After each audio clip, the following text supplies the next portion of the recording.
Very good evening. Hello बच्चों, चलिए आज फिर से हम टेस्ट नंबर 4 करते हैं। एमपी पुलिस के कुछ इम्पोर्टेंट क्वेश्चन करेंगे और सिंपल मैथमेटिक्स के रहेंगे, सरल गणित के। सो शुरू करते हैं। पहला क्वेश्चन यहाँ पे मॉक टेस्ट 3 डाला है, इसको हम कर दें 4। ओके, ये 4 हो गया। पहला क्वेश्चन, -1/5 को किस संख्या से गुणा किया जाना चाहिए ताकि गुणनफल 9/25 हो सके? बताइए आंसर। आपके पास 4 ऑप्शन 5/9, -5/9 और -9/5 है।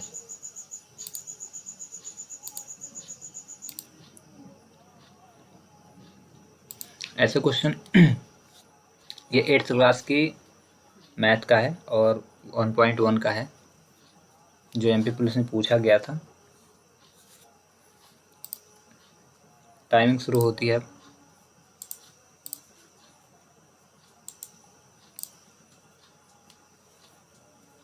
आपको 30 सेकंड के अंदर इसका आंसर देना है।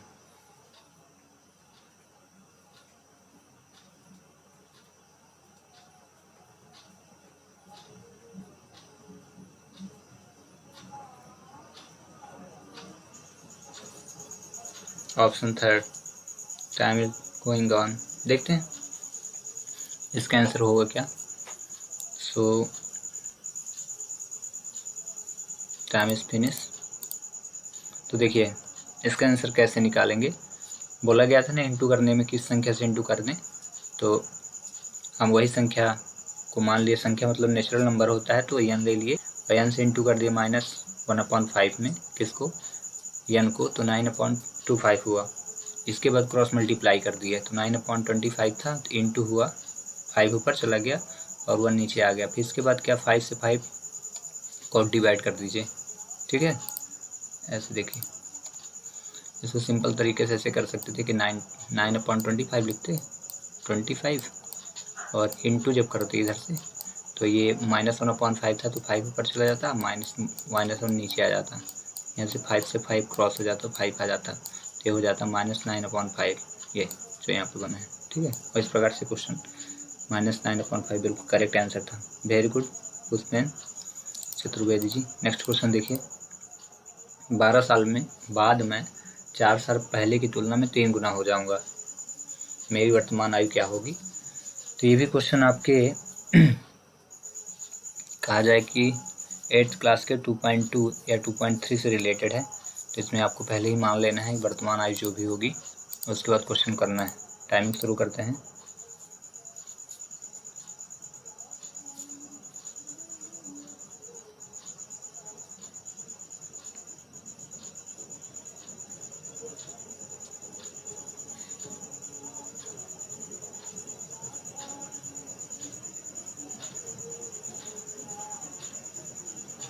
आंसर करिए।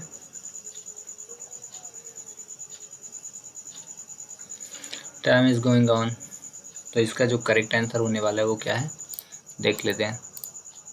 12 साल बाद। ठीक है, तो हम मान लेते हैं वर्तमान में मेरी आयु x वर्ष थी, ऐसा मान के चलेंगे। ठीक है, फिर बोला गया 12 साल बाद में 4 साल पहले की तुलना में, 4 साल पहले मतलब घटा देंगे तो x - 4 हो गया। ठीक है, 3 गुना रह जाएंगे, 3 का गुना कर दिया। 12 साल बाद, बाद का मतलब क्या होता है, प्लस करना है, तो आपने x + 12 में प्लस कर देना है। इसके बाद 3 का इंटू करके x में और 4 में इक्वेशन को सॉल्व कर लेंगे और x को x के पास लाएंगे और नंबर को नंबर के पास। तो देखिए 3x यहाँ आ जाएगा x के पास, तो x में 3x आ गया तो 2x आ जाएगा, वहीं 12 -12 है ना, या यूँ कहा जाए कैसे, देखिए ये -12 जो ये वाला -12 यहाँ आ जाएगी इस -12 के पास, तो 24 हो जाएगा और 3x के बाद ये के पास ये x जाएगा, तो कितना हो जाएगा 2x। इम्प्लाइज लगा के हम ऐसे लिख दिए।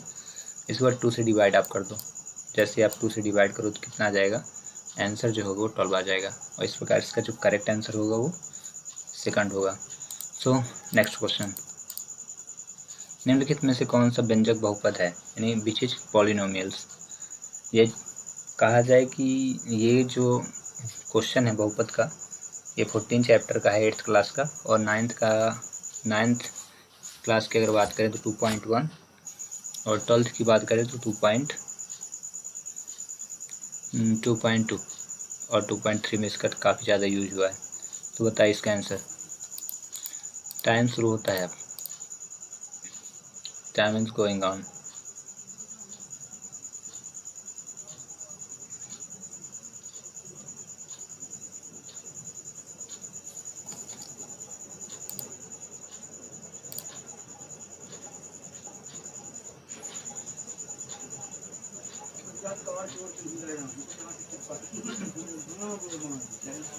बस इसका समय ख़त्म होने वाला है, आपको बताना है बस 10 सेकंड और फिनिश।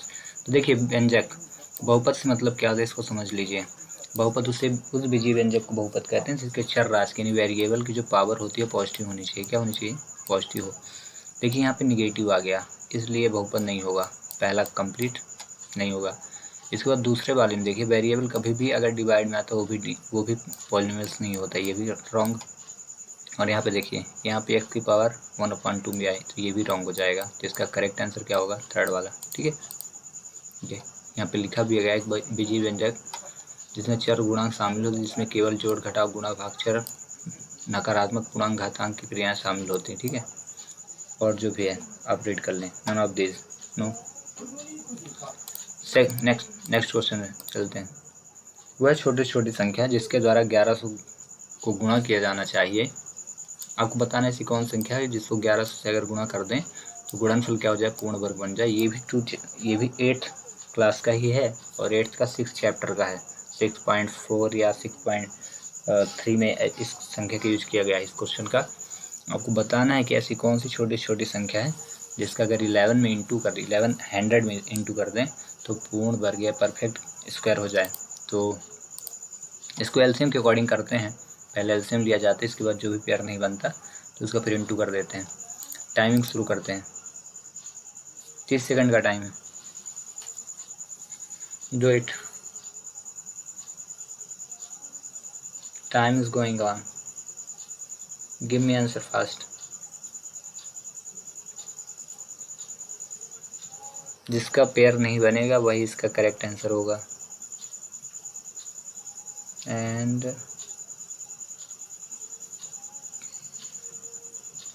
और टाइम हो गया ओवर। चलिए बताएं आंसर।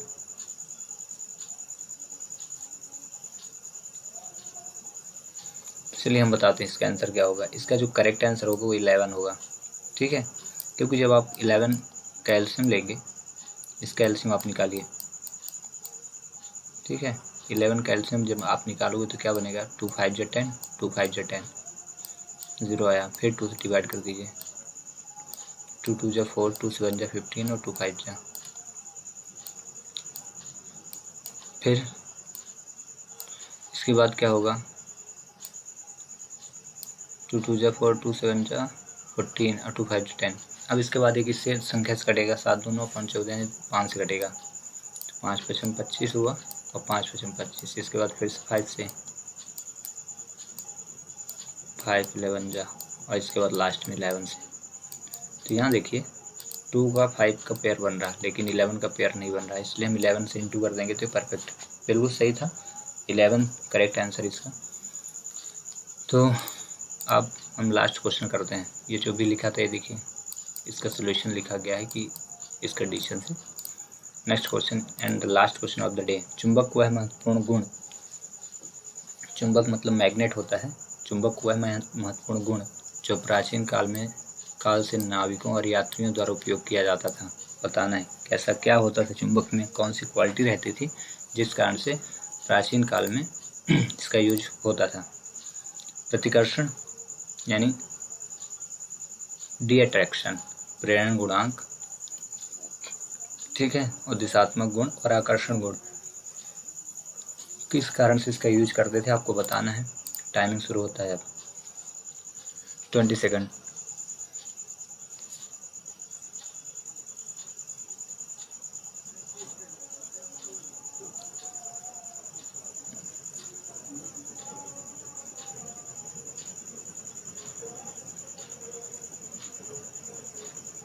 Finish.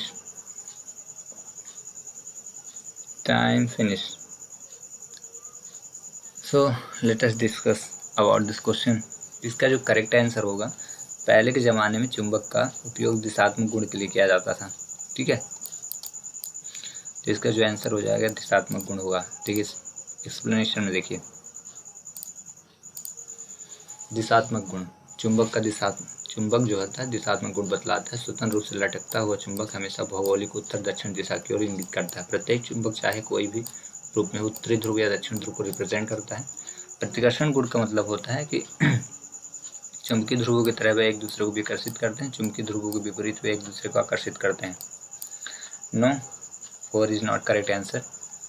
और आकर्षण गुण में क्या, आकर्षण गुण कौन कौन से होते हैं चुंबक में? चुंबक लोहा, कोबाल्ट, निकेल जैसे लौह चुंबकीय पदार्थों को आकर्षित करते हैं चुंबक।